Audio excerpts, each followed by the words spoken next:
రాకుండా ఉంటారా? ఒక నిర్మాతగా ఏం చెప్తారు? చూడండి, ఇది కేరళలో ఆల్రెడీ ఒక సంవత్సరం క్రితం ఒక ఆర్డర్ ఉందండి దీని మీద. రివీల్ 1 వీక్ తర్వాత రివీల్ చేయాలని చెప్పి ఒక ప్రొడ్యూసర్ కోర్టుకు వెళ్ళాడు. అక్కడ ఉన్న ప్రొడ్యూసర్ మా ప్రొడ్యూసర్స్ కౌన్సిల్ ఆల్సో దాంట్లో కూడా వాళ్ళు ఇంప్లీడ్ అయ్యారు. కేరళ కోర్టులో ఇట్లా రివ్యూస్ ఇమీడియట్ గా ఇవ్వకూడదని ఒక ఆర్డర్ ఉంది. అట్ ద సేమ్ టైం చెన్నైలో కూడా అదే మెడ్రాస్ కోర్టులో కూడా మొన్న హైకోర్టులో కేసు వేయడం జరిగింది.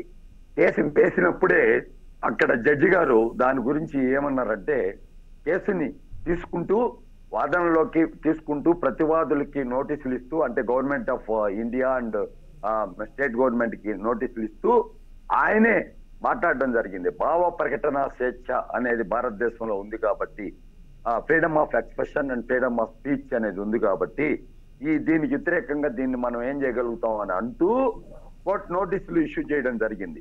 కాబట్టి ఏంటంటే ఈ రివ్యూల వల్ల, ఒకప్పుడు రివ్యూలు అంటే ఎదురు చూసేవాళ్ళు 2 రోజుల తర్వాత 3 రోజుల తర్వాత రివ్యూలు కరెక్ట్ గా వచ్చాయి.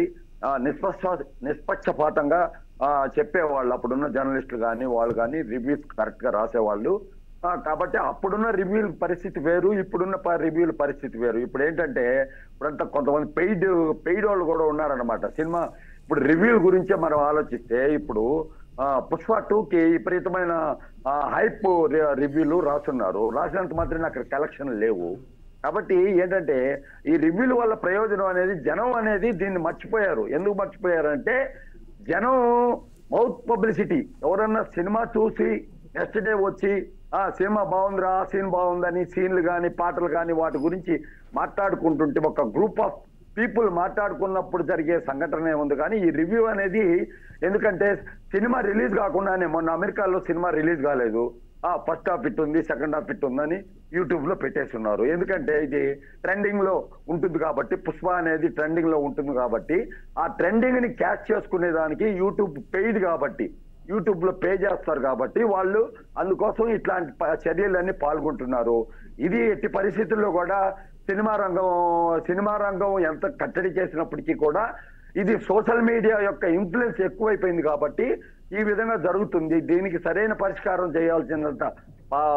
చేయాలంటే కోర్టులు కానీ ప్రభుత్వాలు కానీ కొన్ని కొత్త రకాలైన చట్టాలు తీసుకొని రావాల్సినంత అవసరం అయితే తప్పకుండా ఉంటుంది. దీని మీద మనం ఆంధ్రప్రదేశ్ ప్రభుత్వం అయితేమి, అదేవిధంగా ఇక్కడున్న తెలంగాణ ప్రభుత్వం అయితేమి, ఎక్కడ ఏ ప్రభుత్వమైనా అక్కడున్న సినిమా ఫీల్డ్ కి అనుసంధానంలో ఉండే ముఖ్యమంత్రి కాబట్టి, వాళ్ళ కుమారుడు కూడా సినిమా ప్రొడ్యూసర్ కాబట్టి తమిళనాడులో కూడా దీన్ని తీవ్రంగా తీసుకుంటారని అనుకోవచ్చు. ఎంతవరకు చట్టం తీసుకొచ్చినప్పటికీ కూడా ఆచరణలో పెట్టాల్సిన వాళ్ళు వీళ్ళు ఎక్కడి నుంచి అప్లోడ్ చేస్తున్నారు అనేది కూడా మనం ఒకటి డిస్కషన్ చేయాలా. వీళ్ళు ఎక్కడో యూఎస్ నుంచో ఎక్కడి